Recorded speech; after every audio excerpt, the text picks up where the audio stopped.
Instructional rounds are a process that we're using in Oakland Unified School District to really observe classroom practice. It gives us an opportunity to really look into the classroom with attention to students and what students are doing, what students are learning, how students are making sense of the instruction, the concepts, how students are developing in their academic discussions. This particular activity, which we're investing a significant amount of time, is linked to our priority around the Common Core state standards and the next generation science standards. I got to participate in instructional rounds with my principal colleagues through the science cohort, and it was very powerful. Every school that we went to, we got to really focus in on a problem of practice, and I felt like each time that I did the rounds, I became more confident and skillful in how to extract the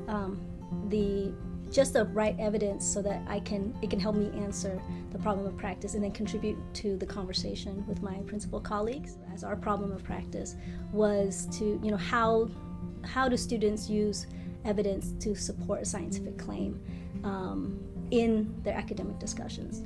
And so our ILT, kind of worked through a couple of different scenarios and about really at what level we wanted to look at. And what really helped us was that we looked at the 5x8 vital behavior cards.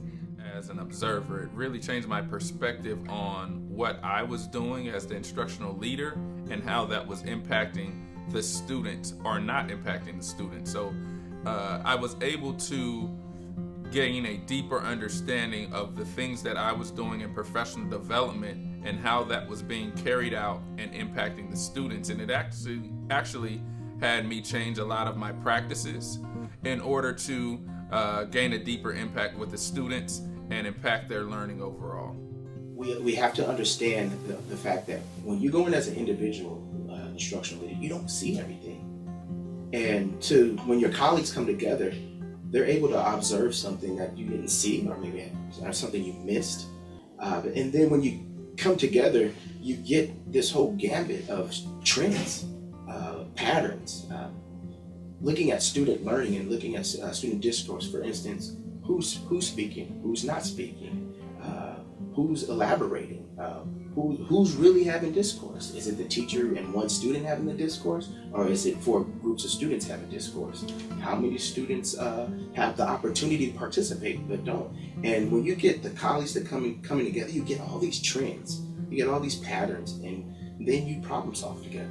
That's very important, coming together as a collaborative to problem solve and how to improve instruction by looking at student learning. And to add on to that, it's objective, not subjective, which I think instructional rounds are so powerful. Also, going to the next question, how do we feel about going to other sites? I think that's just as powerful, because we can just really compare, and not to compare and say what school is doing better and what school is not doing better. It's a nice way to network and to build professional capital. What we learned from it was that, so we were able to create better meaning for us about what does it mean to use your evidence to make interpretations. What does it mean to support your claims? Like we dug in deeper about the kind of thinking process and what it might sound like with kids. So it created a platform for our ILT to have a common conversation, not so much to have an answer and say this is the way to go, but create meaning, which is what the Common Core is helping kids to do. So to transition the critical stance, the thinking stance into an adult learning community was very exciting for me. It also then helps us have discussions around how, given what we're seeing and the patterns that we're seeing in that particular school across multiple classrooms and then across schools, how do we then continue to improve those practices? What is it that we need to be doing at the school site to support that work? What is it that we need to be doing in the central office to support that work as a district?